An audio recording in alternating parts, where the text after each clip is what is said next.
pastoral epistle that sums up, in a sense, the general message of this particular set of readings. Because it would be all too easy, I think, to look at what is on the face of it, scripture that relates to resurrection. And yes, it is, of course, for many good reasons, it is about resurrection. But that isn't perhaps why we're being presented with this at the beginning of Passiontide.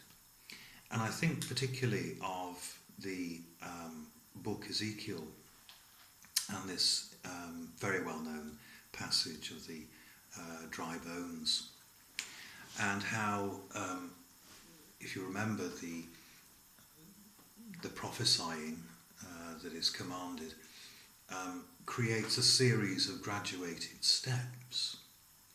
And it is always God, his grace, ultimately his breath, that is controlling what is happening.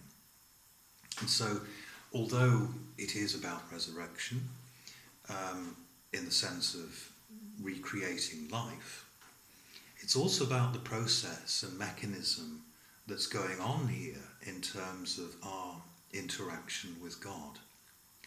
And this is very much what St. Paul is trying to talk about in the letter to the Romans as a whole. That, you know, in a sense, why are we searching for God when he's already found us? All we have to do is recognise him, recognise the working of his Spirit, his grace around us, and bringing us all the time into close communion with him, and ultimately that there is nothing we need to fear. And of course, the letter to the Romans goes on to that famous last part of chapter 8, where we're told that